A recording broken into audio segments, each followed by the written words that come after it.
Good morning दोस्तों, आप सभी का एक बार फिर से स्वागत है आपके अपने YouTube channel SD current affairs में। और आज मैं एक बार फिर से हाजिर हूँ आप तमाम लोगों के लिए करंट अफेयर्स के कुछ महत्वपूर्ण प्रश्नों के साथ। तो अगर आप मेरे चैनल पर नए हैं तो मेरे चैनल को सब्सक्राइब करें, वीडियोस को लाइक और शेयर करें और बेल आइकन को भी प्रेस कर दें ताकि आगे आने वाली नोटिफिकेशन आपको समय से मिलती रहे। तो चलिए शुरू करते हैं 4 दिसंबर 2021 के कुछ महत्वपूर्ण करंट अफेयर्स के प्रश्नों के साथ। पहला प्रश्न है, अलीपुर जूलॉजिकल गार्डन जो समाचार में बना रहा था किस भारतीय राज्य संघ में स्थित है? अलीपुर एक जूलॉजिकल गार्डन है, वन्य प्राणी अभ्यारण्य है। तो ये जो है भारत के किस राज्य या संघ शासित प्रदेश में स्थित है, ये आपसे पूछा गया। आपके ऑप्शन है ए मध्य प्रदेश, बी बिहार, सी पश्चिम बंगाल या डी उत्तर प्रदेश। तो आपका सही आंसर है ये जो है पश्चिम बंगाल में स्थित है। देखिए, अलीपुर वन्य प्राणी अभ्यारण्य जो है, जिसे अलीपुर चिड़ियाघर या कोलकाता चिड़ियाघर के नाम से भी जाना जाता है, भारत का सबसे पुराना प्राणी उद्यान है। याद रखिएगा, ये जो है भारत का सबसे पुराना प्राणी उद्यान है। यह कोलकाता का एक प्रमुख पर्यटन आकर्षण है। इसे अद्वैत नामक कछुए के नाम से भी जाना जाता है, जो विश्व में किसी भी प्राणी से लंबी आयु का था। ठीक है, अद्वैत नामक कछुए के नाम से भी इसको जाना जाता है। वो दुनिया में जो और भी प्राणियां हैं उसके उसमें सबसे लंबी आयु का था। अब देखिए, जो ये अलीपुर वन्य प्राणी उद्यान है, ये 1 मई 1876 को खुला था। 1 मई 1876 को। ठीक है, 1 मई 1876 को ये खुला था। स्थान इसका कोलकाता पश्चिम बंगाल है। ठीक है, तो आपका जो सही इसी आंसर है वो सही है। ठीक है, जिसका ध्यान रखिएगा। और इस वक्त जो है यहाँ पे पशुओं की संख्या ये कम ज़्यादा हो सकती है, इसको एग्जैक्ट मान के ना चलें आप। ये लगभग 1266 है और पशु जातियों की जो संख्या है वो लगभग 108 है। ठीक है, इस चीज़ का ध्यान रखिएगा। और यहाँ पे जो वार्षिक लगभग जो लोग आते हैं, आगंतुक आते हैं, 30 लाख लोगों का आंकड़ा लगाया जाता है कि इस जू में प्रतिवर्ष 30 लाख लोगों की विजिट होती है एक वर्ष के अंदर में। ठीक है, चलिए अगला प्रश्न लेते हैं। प्रोफेसर रफीकुल इस्लाम हाल ही में जिनका निधन हो गया, वो किस देश के विद्वान और सांस्कृतिक कार्यकर्ता थे? आपके ऑप्शन है ए भारत, बी बांग्लादेश, सी पाकिस्तान या डी अफगानिस्तान। तो आपका सही आंसर जो होगा कि प्रोफेसर रफीकुल इस्लाम जो थे, जिनका हाल ही में निधन हो गया, वो बांग्लादेश के विद्वान और सांस्कृतिक कार्यकर्ता थे। अब देखिए, ये जो प्रोफेसर रफीकुल इस्लाम साहब हैं, इनको जो है राष्ट्रीय प्रोफेसर का दर्जा दिया गया था। क्या है? राष्ट्रीय प्रोफेसर। तो राष्ट्रीय प्रोफेसर रफीकुल इस्लाम जो है बांग्लादेश के एक विद्वान और सांस्कृतिक कार्यकर्ता थे। ठीक है, उनका हाल ही में 87 वर्ष की आयु में निधन हुआ। ठीक है, उन्होंने 1952 में भाषा आंदोलन में सक्रिय रूप से भाग लिया था। ठीक है, और उन्हें 2018 में सरकार द्वारा राष्ट्रीय प्रोफेसर बनाया गया। 2018 में जो है इनके नाम के आगे जो है राष्ट्रीय लग गया, मतलब राष्ट्रीय प्रोफेसर रफीकुल इस्लाम। ठीक है, तो राष्ट्रीय प्रोफेसर इनको 2018 में यहाँ की सरकार ने बनाया था। ठीक है, अगला प्रश्न लेते हैं। हाल ही में भारत ने किस देश के साथ मिलकर आर्थिक सहयोग के लिए 4 सूत्रीय पैकेज को अंतिम रूप दिया है? ठीक है, आर्थिक सहयोग के लिए एक पैकेज, 4 सूत्रीय पैकेज बनाया गया है। तो किस देश के साथ मिलकर भारत ने बनाया है? आपके ऑप्शन है ए बांग्लादेश, बी श्रीलंका, सी नेपाल या डी म्यांमार। तो आपका सही आंसर जो है श्रीलंका। श्रीलंका की जो राजधानी है वो आपको पता ही है, कोलंबो है। ठीक है, नई दिल्ली और कोलंबो ने 4 सूत्रीय पैकेज तैयार किया है। ठीक है, जिसमें खाद्य और दवाओं के आयात को कवर के लिए लाइन ऑफ क्रेडिट और आर्थिक संबंधों को गहरा करने के लिए मुद्रा स्वैप व्यवस्था जो है इसमें शामिल की गई है। इस चीज़ का ध्यान रखिएगा। ठीक है, इस पैकेज को जो है 2 बैठक के दौरान अंतिम रूप दिया गया था, जो कि श्रीलंका के वित्त मंत्री बेसिल राजपक्षे ने अपनी भारतीय समकक्ष निर्मला सीतारमण और विदेश मंत्री एस जयशंकर के साथ बुधवार और बृहस्पतिवार को की थी। ठीक है, इस चीज़ का ध्यान रखिएगा।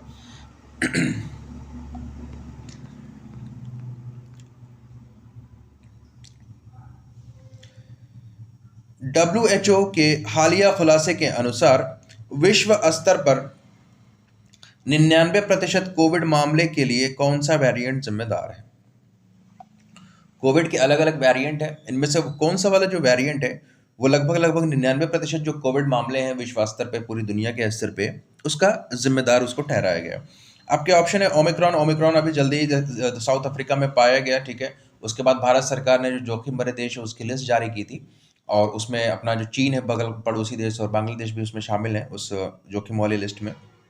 ठीक है, तो ओमिक्रॉन तो नहीं है, बी डेल्टा, फिर सी है SARS-CoV-2, या डी है R1। तो आपका जो सही आंसर है वो है डेल्टा। जो डेल्टा वेरिएंट है इसकी वजह से जो है लगभग 99% जो कोविड के मामले हैं विश्व स्तर पे इसी के कारण है। ठीक है, और आपको पता होगा कि जो WHO है, WHO के अभी जो महानिदेशक बने हैं वो इथोपिया के जो डॉक्टर हैं एड्रेनॉम गैब्रेसस। ठीक है, ठीक है, तो उसको ध्यान में रखिएगा। और एक चीज़ का और ध्यान दीजिएगा कि ये जो ओमिक्रॉन वेरिएंट है इसको जो है B.1.1.1.529 नाम दिया गया है। ठीक है, इस चीज़ का ध्यान रखिएगा। और विश्व स्वास्थ्य संगठन ने जो कहा है कि नए ओमिक्रॉन का जो कोविड स्ट्रेन के कारण दुनिया हाई अलर्ट पे है। ठीक है, लेकिन डेल्टा वेरिएंट अभी भी 99% मामलों में जो है कोविड में योगदान दे रहा है। ठीक है ना, तो ओमिक्रॉन है जो अभी नया वाला वेरिएंट है जिसकी वजह से पूरी दुनिया जो है वो एकदम हाई अलर्ट पे है। ठीक है, अगला प्रश्न है, हाल ही में भारत सरकार के ग्रामीण विकास मंत्रालय, ठीक है, और किस ई कॉमर्स कंपनी ने दीनदयाल अंत्योदय योजना, राष्ट्रीय ग्रामीण आजीविका मिशन, ठीक है, ये DAY और NRLM का जो मतलब है दीनदयाल अंत्योदय योजना हो गया, और ये जो है नेशनल रूरल लिवलीहुड मिशन के लिए एक समझौता ज्ञापन मतलब मेमोरेंडम ऑफ अंडरस्टैंडिंग पे हस्ताक्षर किए हैं। तो ये जो हस्ताक्षर हुआ है वो ग्रामीण विकास मंत्रालय और किसी ई कॉमर्स कंपनी के मध्य हुआ है। तो इसका जो सही आंसर है वो क्या होगा, वो ई कॉमर्स कंपनी कौन सी है? तो ए है अमेजॉन, बी है फ्लिपकार्ट, सी है मिंत्रा, या डी है इनमें से कोई नहीं। तो आपका सही आंसर जो है वो फ्लिपकार्ट के साथ इन्होंने समझौता किया है। ठीक है, अब देखिए भारत सरकार कि ग्रामीण विकास मंत्रालय और फ्लिपकार्ट ने दीनदयाल अंत्योदय राष्ट्रीय ग्रामीण आजीविका मिशन के लिए एक समझौता पे हस्ताक्षर किया। अब इसकी जो विशेषताएं हैं वो ग्रामीण विकास मंत्रालय और फ्लिपकार्ट के बीच ये समझौता ज्ञापन स्थानीय व्यवसायों और स्वयं सहायता समूहों को ई कॉमर्स के दायरे में लाकर उन्हें सशक्त बनाने में मदद देगा। इसका प्रमुख बिंदु पहले तो ये है। ठीक है, दूसरा है भागीदारी जो है DAY और NRLM के स्वरोजगार और उद्यमिता के लिए ग्रामीण समुदायों की क्षमताओं को मजबूत करने के का जो है उनका उद्देश्य है। ठीक है, अगला प्रश्न है, असम राज्य सरकार ने राज्य का सर्वोच्च नागरिक सम्मान असम वैभव निम्न में से किसे प्रदान करने की घोषणा की है? ठीक है, ऑप्शन है आपका ए रतन टाटा, बी है साइरस मिस्त्री, सी है नटराजन चंद्रशेखरन, या डी है राजेश गोपीनाथन। तो आपका जो सही आंसर है रतन टाटा जी को जो है राज्य के सर्वोच्च नागरिक सम्मान असम वैभव से सम्मानित करने की घोषणा की गई है। अब देखिए टाटा सन्स के जो मानद चेयरमैन है रतन टाटा को कैंसर देखभाल में योगदान के लिए असम का सर्वोच्च नागरिक सम्मान दिया जाएगा। इस चीज का ध्यान रखिएगा कि कैंसर में जो है योगदान देने के लिए कैंसर देखभाल में असम के मुख्यमंत्री जो हैं हेमंत बिस्वा शर्मा ने रतन टाटा को असम वैभव सम्मान देने की घोषणा की है। ठीक है, चलिए आगे बढ़ते हैं।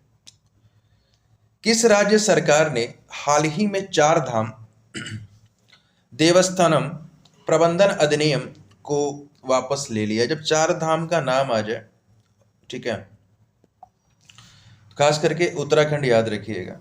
ठीक है, तो उत्तराखंड सरकार ने जो है 4 धाम देवस्थानम प्रबंधन अधिनियम एक्ट को वापस ले लिया। अब देखिए ये जो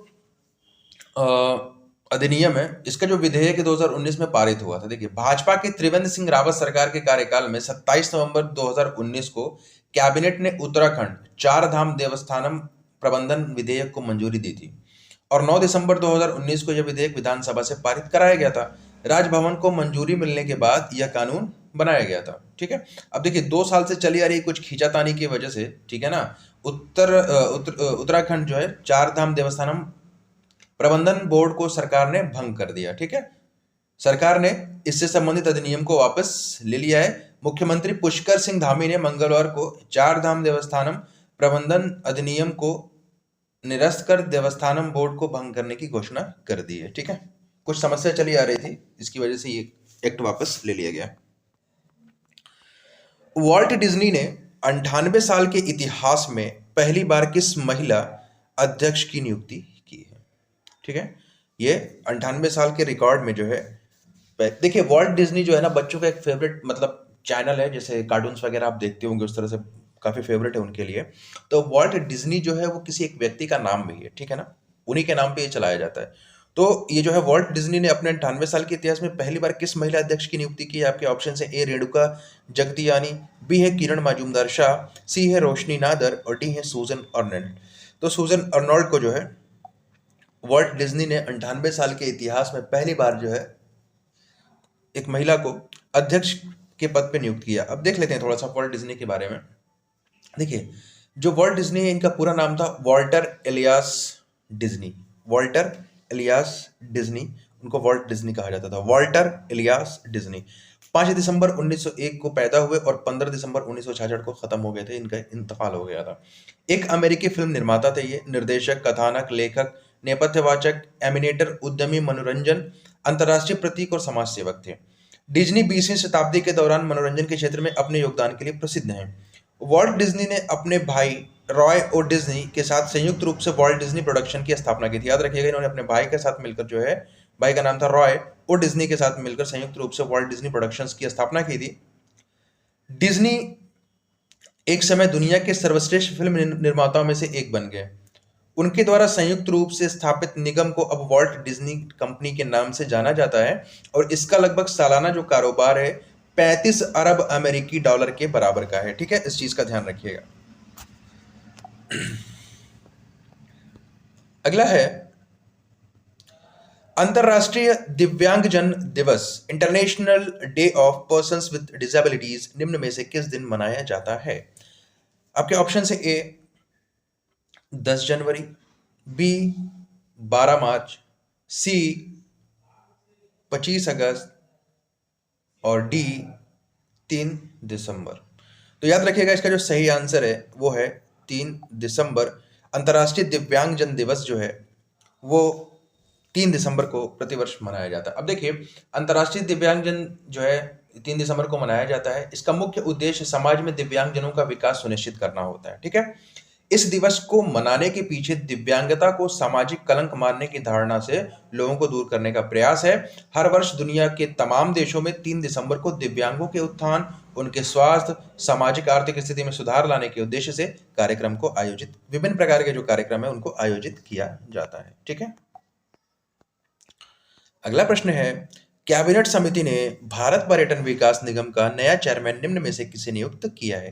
कैबिनेट समिति ने भारत पर्यटन विकास निगम का नया चेयरमैन किसे नियुक्त किया है? आपके ऑप्शन है ए अमीश देवगन, बी है संबित पात्रा, सी है मनोज तिवारी और डी है रवि किशन जी। तो इसका जो सही आंसर है वो है संबित पात्रा जी को जो है भारत पर्यटन विकास निगम का नया चेयरमैन नियुक्त किया गया है। अब देखिए, भारतीय जनता पार्टी के राष्ट्रीय प्रवक्ता जो है संबित पात्रा को पर्यटन मंत्रालय के तहत आने वाले भारतीय पर्यटन विकास निगम का, ये पर्यटन मंत्रालय है उसके अंतर्गत ये आता है पर्यटन विकास निगम, इसका इनको अध्यक्ष बना दिया गया है।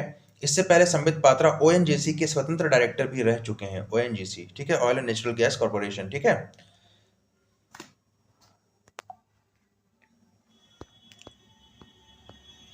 अगला प्रश्न है, अंतरराष्ट्रीय मुद्रा कोष की नई इंटरनेशनल मॉनेटरी फंड, अंतरराष्ट्रीय मुद्रा कोष की नई